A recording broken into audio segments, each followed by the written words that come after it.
Gather round, hunters, and welcome back to another episode of Starfleet Command, Orion Pirates Plus One. I'm Lieutenant Commander Tirek of the frigate Warclaw as we continue the campaign against the Romulan Star Empire, although right now it appears to be very much a policing campaign around Mirak space, as we currently need to save up enough cash in order to get ourselves a pretty large heavy cruiser and probably a support fleet before we make the long, hard trek all the way down to Romulan space. But in the meantime, we're doing quite well in our own little neighborhood. We took a little bit of damage in the last match. We had to duel off 3 different enemy ships, and we're able to destroy every single one of them. I was quite proud of that. We have reached the mid-era, and we now have access to medium-drive missiles. Now, medium-drive missiles actually start costing money in order to actually employ, so we're probably not going to do that because, one, it wouldn't get us all that much with the way the frigate operates, and two, well, we would need to save up cash so that we can buy actual heavy ships. One thing we are going to buy, though, is a couple of more spare parts and a few mines, because mines are especially useful. So we'll spend 52 points of prestige on that just to tank ourselves up a little bit and set out into space in order to find a little bit more of a fight. Something that we can make a little bit of prestige on. And an MET-10 patrol is one of my favorite kinds of patrols to go on. It's just a basic, straightforward battle, nothing too complicated, pitting your wits against the enemy. And today we are being escorted by, or perhaps we're doing the escorting for, the Growler. Now, the Growler was a BC, or it's ZVE, so it is an escort carrier. It will have fighters on board, if I'm not mistaken, and as you can see, it has a significantly larger number of missile launcher models, because it has 4 of them. Unfortunately, the actual vehicle itself only has 2 ARAC missiles, which are quite shallow and will run dry very quickly. In fact, we also have only 2 ARACs, so we know very well just how quickly you can run out of ammo in this thing. Squaring off against this is a Lyran FF+. That's a standard frigate with a small upgrade module, so it will probably outgun us a little bit. By a little bit, I mean probably in somewhat considerable level. So we're going to take this opportunity to prep ourselves a scatter pack missile pack, which is a shuttle filled with 6 missiles that, when it explodes, fires out those missiles at the enemy in one giant swarm to overwhelm defenses. It's an excellent piece of technology. It's an excellent piece, something that you can just throw at your enemy to sort of ruin their day. Generally, the natural response to when you suddenly see that many missiles coming at you is to deploy what's called a Wild Weasel Shuttle, which is a sensor decoy that squawks all the right engine characteristics of your ship and spoofs the missiles and makes them go after you instead of the actual ship. It's a very effective piece of equipment, and I really hate it when it happens because it takes a lot of damage away from what would have hit the enemy. But through some tricks and tips, through some tricks, you can get them to deploy it early on a salvo that doesn't mean anything, and then follow up with a monster scatter pack salvo, which can just utterly decimate them. So, now that we've done a little bit of tactics talk, let's increase our speed. We have quite a bit of power for a frigate to pick up our pace and sort of get in on the enemy. We should probably engage him from somewhat long range. Unfortunately, we only have a Disruptor 1, which is a very, very short range weapon. So we probably won't be able to, well, it's not very, very short range weapon, but it's very short range for a disruptor, which are normally very long range sniping weapons, which are very effective in taking out people who are trying to run away from you. So we are now squaring off against this frigate. Let's select our disruptor and see how long it's going to take us to get in there. It's going to be a little while. What I can do, however, is I'm going to start slowing down to 16, actually to 14, and that'll pick up the pace just a little bit. And what I'm going to try and do is stack a salvo. Unfortunately, I started this a little bit late, but what you can do, as long as you can maintain speed with a missile, is you can fire multiple salvos and build up a nice huge number of weapons to fly towards the enemy. And if you do that enough, well, their defenses have got to kick in some way. So he's already probably going to be able to shoot these down without too much trouble. He's only doing a speed of 15.2, though, which is really nice. So let's get the disruptor in there. We can start blinking away, trying to hit him from the stern. Unfortunately, didn't manage to actually connect. But if you keep doing that angle, you're going to probably place me in a range where I can fire the rest of the salvo, and there's the Wild Weasel we were talking about. So the Wild Weasel shuttle goes out and gets hit because it's currently pretending to be the White Fire, but now that he's deployed that, his shuttle bay's been taken up, so I can drop my scatter pack on top of him, and the Wild Weasel shuttle only lasts for a little while after it's been hit, and we're going to spam him with all of these missiles. And he is helpless, surrounded by fighters and incoming missiles. The question is, did he activate his expanding sphere generator, which would create a bubble shield around him? No, he did not. And as you can see, using a scatter pack in that manner is extremely devastating if used properly, especially on small ships.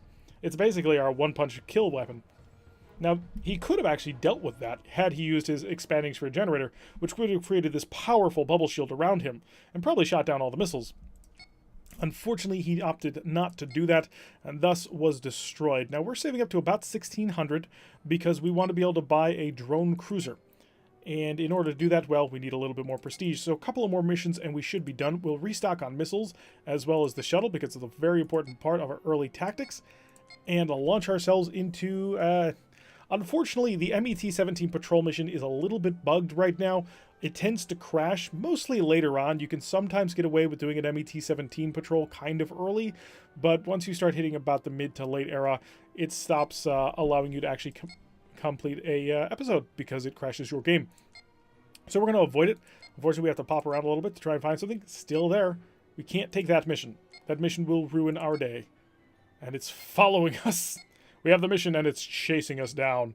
We'll take an asteroid defense. I'm a little bit concerned about this because asteroid defense missions tend to pit you against very powerful weapon systems. Because you have at your disposal an asteroid base. Asteroid bases are equipped with 4 Phaser 4s and 4 Phaser 3s. The Phaser 3s are point defense weapons. Anything that gets close, they'll plink it away and shoot down missiles and the like. The Phaser 4, on the other hand, is a monster beam cannon that utterly guts ships. And so because of that, the game thinks, oh, he has a lot of firepower on his team. I can send very large things against him. Sometimes it doesn't, but oftentimes on an asteroid base assault, you see things like dreadnoughts. So let's see what the game has in store for us. But today, also escorting us, is an FLG, the Bone Hammer. He is equipped very much like us. In fact, he's equipped identically to us, minus the single disruptor. So almost our ship, except he doesn't have the mount that has the big gun head here. Now we are squaring off against an HFF, which appears to be a single frigate. That might be the only ship at this time. And in fact, in order to confirm that, we're going to launch a probe at him. The probe is a multiple sensor package, which extends our sight, and if it doesn't see anything else, then we're going to be in a really good position, because it'll tell us everything around him. And once we know everything around him, well, we know that there's no actual threats in this. Alright, so there are no enemies. He's equipped with 2 disruptors, 2 Phaser 2s, 4 Phaser 3s, and 2 ESGs. So that's actually not terrible. The 2 ESGs actually gives him a lot of power that he can make use of. So we're going to have to deal with that. So I think I'm going to try and stack the salvos a bit. So our closure rate is going to be quite high. It's going to be 36. So we can actually fire as soon as we hit the speed of 16. In fact, I'm going to start firing now because I'm accelerating towards that speed anyway. So we're getting our missiles out. Increase our speed 2 more. Scatter pack is ready. I'm going to try and stack up 6 missiles. That should force him to respond by popping a wild weasel. And if not, well, he'll probably die. Let's also make sure we take a moment. We're going to give ourselves a single point of electronic countermeasures to make his disruptors a little less accurate. It won't do anything if he tries to hit us with that ESG because it's a big bubble. He smashes into us like a boulder, and that's all he needs to do. But, yeah. But his disruptors, on the other hand, will be affected by it. Not tremendously, but a certain amount that is reasonable. Now, he is turning off to try and deal with the Bone Hammer. I'm not super happy about that because I've got a twin stack salvo already. I'd like to get this up to a 3 stack, but if he doesn't turn towards me, these missiles probably won't actually catch him. I'm going to try and plink away with my disruptor if I've got the range, and I do not. We still need to get closer to him. Disruptor 1's very short range weapons, unfortunately, and so we need to get rather close. But we are in range at a distance of 15. He now has 6 missiles heading towards us. Let's see what his AI brain thinks is dangerous, and we nailed him with the disruptor. I'm really happy about that. Unfortunately, we're starting to get to the edge of the range of our first 2 missiles. They will burn out relatively soon, but I'm going to pop 2 missiles trying in front of him, because if that works... Actually, no, come on. Come towards this. If I can bring him close enough towards it, I may actually get him to dump the Wild Weasel. And he popped his ESG. Did you hear that little ramp-up sound? And he then Wild Weaseled, which means he wasted both of them. So we're going to dump our scatter pack right on top of him, the Stang. And then we're going to have the ability to not only hit him with the scatter pack, but immediately follow up with our twin missiles. So if he still has his 1 ESG ready to go, and still shoots all these down, we still have more missiles we can dump on him. He shot down quite a few of them using his point defense system. Unfortunately, he's just in a situation where he's been mostly surrounded. We're going to come in on his stern, see if we can't get a disruptor around to hit him. We just want to put him under as much duress as possible, keep things in close, so he can't dump another shuttle on things. He managed to shoot most of them down, so he will actually be able to hold both of these, and unfortunately, our friend just ruined our plan. He dumped a mine on top of him, which means that our missiles got blown up in the ensuing explosion. Not great, especially because he's starting to get up into speed, so we can't use our missiles anymore at this speed. He's just going too fast. When we fire in a chase pursuit, it'll never reach him. In this hard turn, maybe, and I might be able to get him to do something dumb. So I'm doing that. Unfortunately, he is still managing to shoot them down. Disruptor, not quite at the angle that I need. Oh, there it was. Unfortunately, our gunnery crews didn't manage to hit, and he's going to be able to pop our friend actually popped our missiles again. So sometimes working with a fleet can leave you in situations where you can't actually get anything done, well, because your friends keep ruining your attempts. He's trying to do his very best. He's doing things like damaging him quite a bit with that AoE. I can't deny 10 damage on a frigate is a lot of damage. And every time he does that, he's doing a really good job. So as much as I'm kind of complaining a little bit about that fact, I'm only doing it because I can't be the one to claim all the credit for destroying him. So his ESG provides a physical barrier around him. If I try and shoot missiles through that, the ESG will destroy them. If I get anywhere near that ESG circle, it will smash into me like a boulder. So it's a very powerful weapon for generating space, and it's the primary weapon of the Lyran Star Empire. And one of the reasons why they developed it is because the Marak use missiles so heavily. And it allows them to basically defend themselves with their primary heavy weapon. It can be quite useful if you're fighting the Marak as they are. So I don't want to fire my missiles, but now we've got a great opportunity. He's lost quite a few weapons. That last shot did a number on him, flashed off a whole bunch of his systems. Unfortunately, didn't take out enough systems yet, but he's pretty open to incoming fire, so we might be able to get quite a bit of work done to him. His speed is down to 8.2, which means that he doesn't have a lot of power left in the warp core. So we've done a lot of damage to a lot of his power conduits, and now that we're behind him, his primary weapon that he still has left, those disruptors, they can't be brought to bear because they're fairly narrow arc. And it looks like he's beaming over a couple of hit-and-run teams trying to bomb something on board the Stang, and soon we're going to knock him completely out. So we launched our 2 missiles, fired a couple of phasers, a phaser, and a disruptor. Unfortunately, the disruptor didn't hit, but let's see if we can't get those missiles to end him. I do have a shot with several phasers, but I wanted the missiles to do the job because we are the Marak, and missiles are what we do. So pretty lucky there on the sort of enemy that showed up. That could have been a dreadnought, and I would not have been surprised if it had been. But we got lucky. It was a pretty small frigate, and 212 prestige. We're up to 1601, which I think is just short of the ability to actually buy a CD+. It needs 1689. Let's see if we can do something a little bit dangerous. 179. What is the cheapest thing we can buy? Unfortunately, we can't. Sometimes a trick that you can do is you can buy a super cheap ship, then sell your more expensive one, and it'll give you just enough cash to buy something better. Unfortunately, our frigate is so tiny and not in demand at all that that would not work. So we're going to come in here, restock everything. We didn't actually take any damage in that fight. I thought we had, but apparently not. And we will take at least one more mission, and that'll finally put us in a position to afford a drone cruiser. And if we can do that, well, we'll be in a great position. We'll take a monster mission, even though there is one specific kind of monster that if we run into, we'll have to run. And that would be a Sunglider. Luckily, we're fighting a cage monster, and I say luckily, but the cage monster is still really dangerous. Because the cage monster has Hellbores. Hellbores are terrifying weapon systems that what they do is they hit you, damage all your shields, but then wrap around to deal the most amount of damage to the weakest shield. And if that means that it hits a location that the shield isn't, well, them's the breaks. It's a very, very powerful weapon. And depending on how large he is will depend on how many he has. So let's check the fleet screen a little quick. It's an LCM, so it is a large cage monster. He's going to have 4 Hellbore cannons.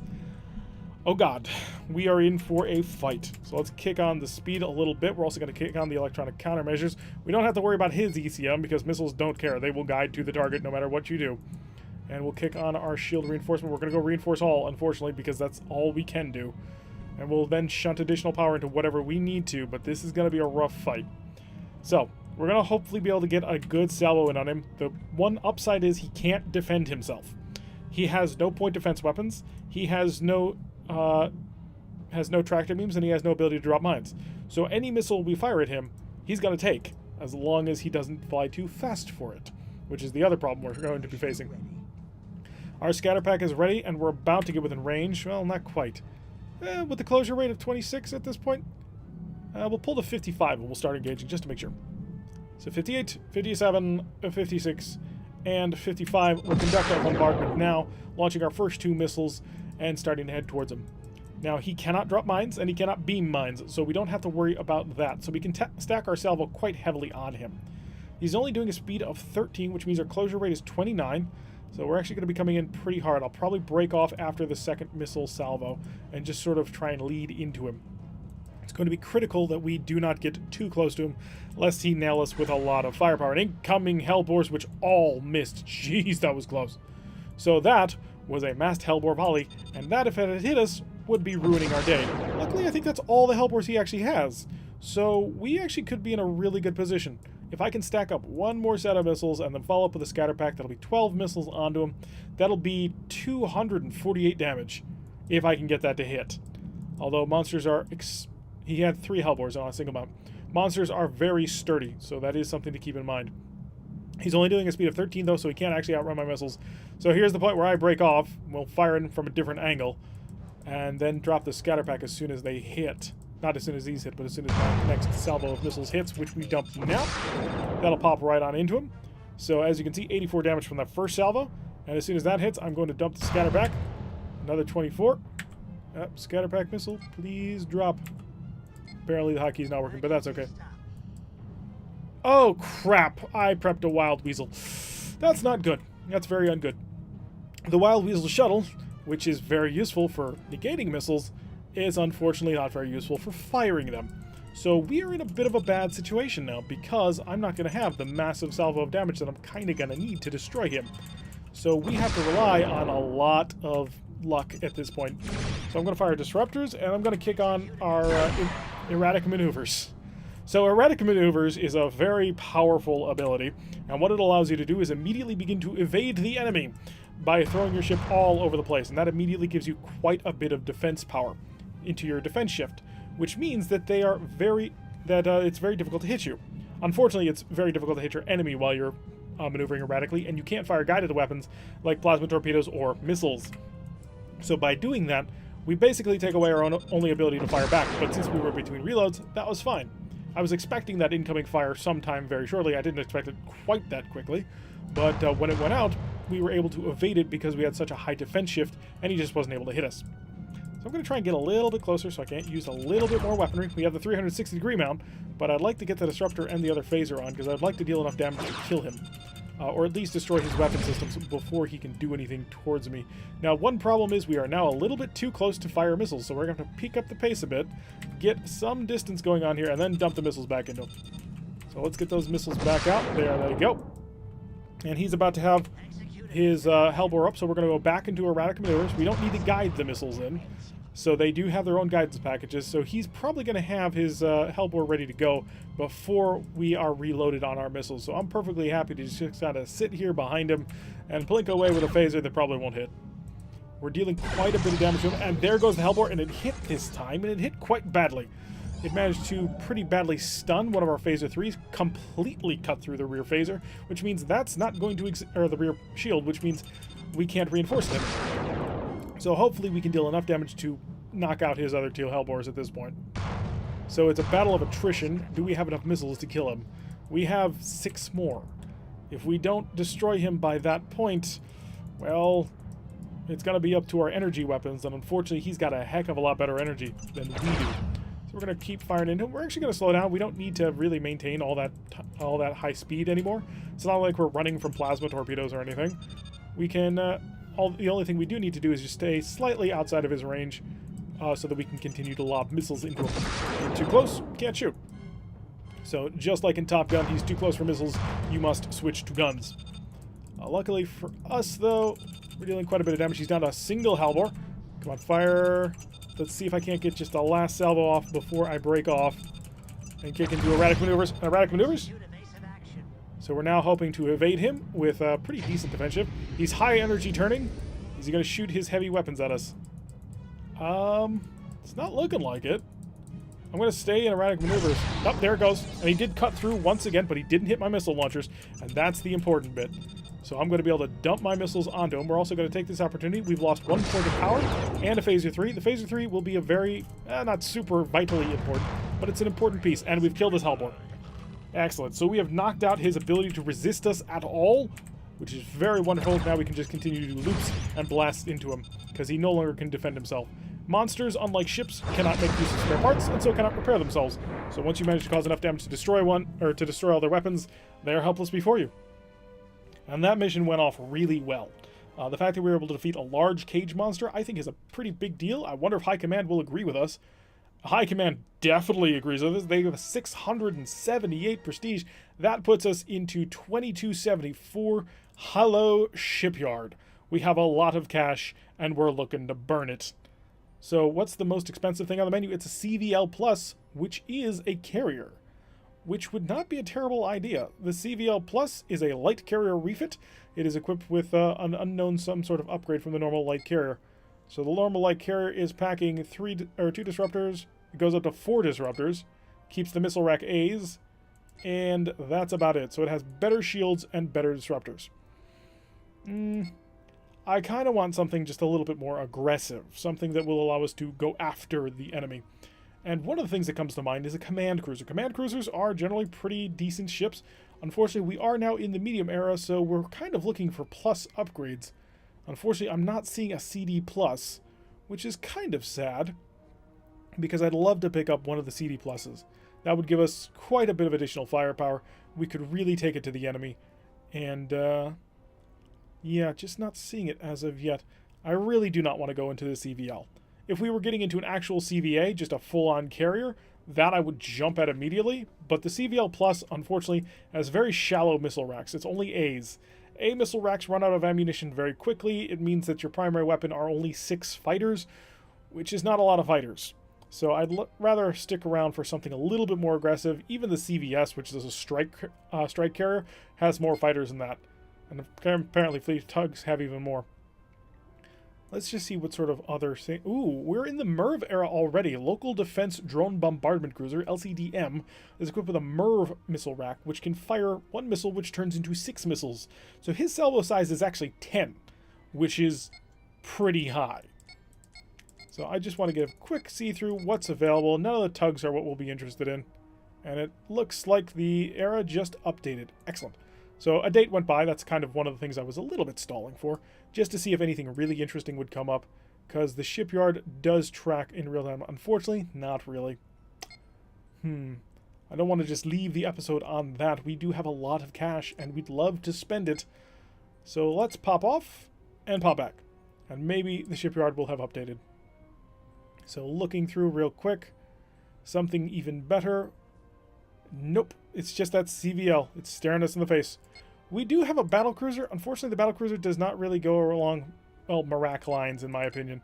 See, the battlecruiser equipped with 4 Disruptor 3s, which makes it a good long-range bombardment cruiser, plus 4 missile rack A's, which seems great, but the A's are super shallow.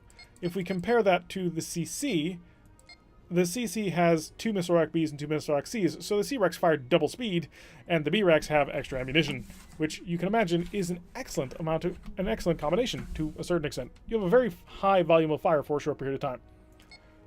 Unfortunately, it's just not showing up. I really want that CD+. Unfortunately, they shall not give it to us. So, unfortunately, we're not going to be ending this episode by buying a brand new ship, but we have the money to buy a brand new ship should it be required. Anyway, I've been Tarek. If you like what you've been seeing, hit that like button and subscribe. If you want to receive a notification every time I post one of these videos, press that little bell icon. Leave a comment if you have any questions about how the Marak play. I'd be happy to answer them. And I will see you all in the next episode.